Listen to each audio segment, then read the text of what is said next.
ద్వితీయోపదేశకాండము 17వ అధ్యాయం 18వ వచనము ఒక మాట చదువుదాం. దేవుడు ఇక్కడ చెప్పినాడు, మరియు అతడు రాజ్య సింహాసనమందు ఆసీనుడైన తర్వాత లేవీయులైన యాజకులు స్వాధీనములనున్న గ్రంథమును చూచి ఆ ధర్మశాస్త్రమును ఒక ప్రతిని తన కొరకు రాసుకొనవలెను, అది అతని యొద్ద ఉండవలెను. ఏంటది? కూర్చున్న వారికి బైబిల్. ఎంతమంది దగ్గర ఉందండి బైబిల్?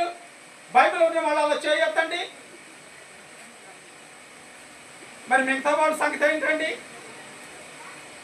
మన పిల్లలకి మనవాళ్ళకి తీసుకెళ్తాము, వాడికి పుస్తకాలు మొయ్యలేకపోతున్నాడు.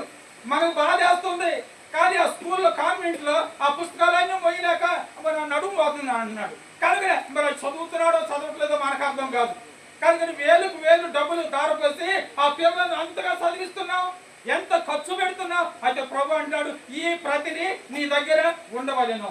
చూడండి తర్వాత ఉంటే ఏమవుతుందండి?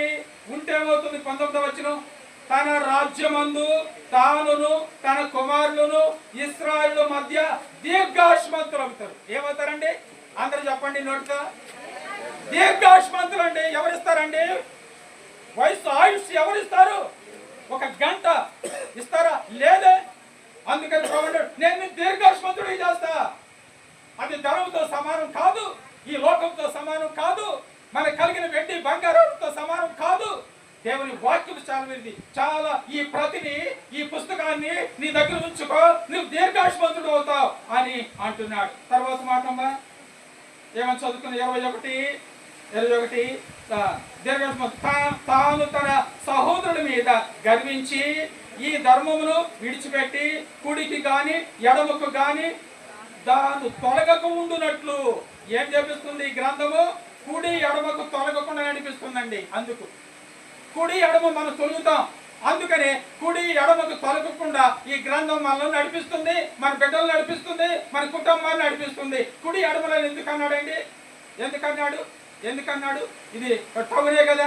కుడి ఎడమ ఏముందండి? కుడి ఎడమ ఏముందండి చెప్పరమ్మా. అది ఒక డ్రైనేజ్ ఉంది, ఇది ఈ ప్రక్క డ్రైనేజ్ ఉంది, 2 ప్రక్కల డ్రైనేజ్ ఉంది. ఇళ్ళు బాగానే ఉంది కానీ డ్రైనేజ్ ముందుగానే పారుతుంది. కనుక దేవుణ్ణి విడిచిపెడితే నువ్వు డ్రైనేజీలోకి వెళ్తావు, అటు వెళ్ళినా ఇటు వెళ్ళినా. అందుకే దేవుడు చెప్పాడు, కుడికి వెళ్ళొద్దు, ఎడమని చెప్పొద్దు. అయ్యా నువ్వెవరి పక్షాన ఉంటా? నీ పక్షాన్ని ఉంటానన్న. అది వచ్చి అన్న నువ్వెవరు? నీ పక్షాన్ని ఉంటానన్న. ఎట్ట ఉన్నావా? ఎటు కాకుండా పోతావు. మరి ఏ పక్షాన ఉంటారా? దేవుని పక్షాన. అందుకని ఆయన వైపు చూచి వాక్యం ఏం చదువుతుందో అది చేయమని వాక్యం అంటుంది. నా మాట వినొద్దండి, నేను ఎక్కడికి వెళ్ళినా అదే చదువుతా. అసలు నా మాట విననే వద్దు. నేనేమన్నంటే నా మాట వినని చెప్పడానికి దేవుని మాట విను అని వాక్యం అంటుంది. కుడి ఎడమ తొలగక ఉంటే ఏమవుతుంది?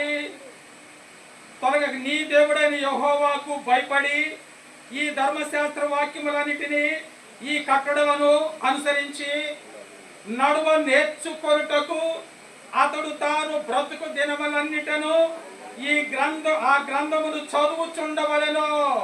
గ్రంథము చదువుతుండ ఈ ఉదయకాలము మరి గ్రంథాన్ని చదివిన వాళ్ళు ఎంతమంది ఎత్తండి చెయ్యి? అబ్బో అంతేనా? మరి మిగతా వాళ్ళ సంగతి ఏంటి? గ్రంథం చదవలేదట. దేవుని వాక్యం అంటుంది గ్రంథము చదువు అని. దేవుని వాక్యంలో ఇంకొక మాట కూడా రాయబడింది. యెషయా గ్రంథంలో ఒక మాట రాయబడింది. యెషయా గ్రంథము 34:16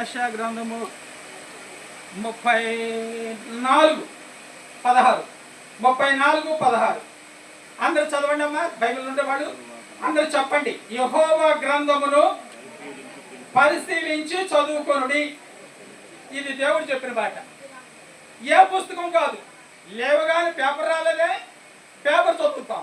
అందుకనే దేవుని యందు భయభక్తులు కలిగిన వారు పేపర్ మీద దృష్టి ఉండదు. తెల్లవారుజామునే బైబిల్ చదవాలని వాక్యం ఉన్నది. తెల్లవారుకు ముందే నా కనులను తెరుచుకోదను, నా దేవుని వాక్యములకు వచ్చి నేను ధ్యానించదను అని దావీదు భక్తుడు అన్నాడు. అలాగే ప్రియమైన వారులారా, యెహోవా గ్రంథమును పరిశీలించి చదువుకోండి. చదువుతాం కానీ పరిశీలన ఉండదు. ఏదో చదువుతున్నాం, ఆచారంగా చదువుతున్నాం, అలా కాదు. పరిశీలించి చదివితే మన బ్రతుకు బయటపడింది, నా బ్రతుకు బయటపడింది, నీ బ్రతుకు బయటపడింది. ఎక్కడ మనం తప్పిపోయామో అది బయటపడింది. అయితే సహోదరుడు అన్నగారు తన జీవితంలో అబ్బాయి పెద్దబాబు చెబుతూ వచ్చాడు, 9:30కే నేను మందిరానికి వెళ్ళాలి అంటే 9:30కి వెళ్ళడానికి ఆయన రెడీ అయిపోయి వెళ్ళిపోడట. ఇప్పుడు తన జీవితంలో చూసుకుంటే నేను అలా వెళ్ళలేకపోతున్నాను అని అన్నాడు. వాస్తవమే, చెప్పటం చెబుతాం కానీ చెయ్యం. అందుకని ప్రియమైన దేవునికి చేసేవారు కావాలి. ఆ రీతిగా చేయట దేవునికి ఆనందం, దేవుని యొక్క వాక్యంలో. అందుకని మోషే గారు ఆ రీతిగా ఇందాక చేస్తే మోషే గారు 34వ అధ్యాయము 2వ దశకాండము 7వ వచనంలో ఒక మాట ఉన్నది. 34:7 2వ దశకాండము 34:7లో మోషే గారు అంతా చేసి మోషే చనిపోయినప్పుడు 120 సంవత్సరముల ఈడు గలవాడై అతనికి దృష్టి మాంద్యము లేదు, అతని సత్తువ తగ్గదు. చూడండి ఎందుకు ఈ రీతిగా ఉందండి. చనిపోయినప్పుడు 120 సంవత్సరాలు దేవుని కొరకై నమ్మకంగా చేస్తూ వచ్చాడు. అలాగే భూమి మీద ప్రియమైన వాళ్ళారా, ప్రభా యెహోషువ వలె నేను ఉన్నానా, ఇదిగో మోషే వలె నేను ఉన్నానా అని మనము పరీక్షించుకోవాలి. దావీదు వలె ఉన్నానా? అదే జీవితం, భక్తి జీవితం అంటే అది అనుసరించేదండి. మనం అనుసరించాలి. అప్పుడు దేవుడు ఆనందించేవాడు ఉంటారు. వారి కుటుంబాన్ని దేవుడు ఆశీర్వదిస్తారండి, వారి కుటుంబాన్ని ఆశీర్వదిస్తాడు.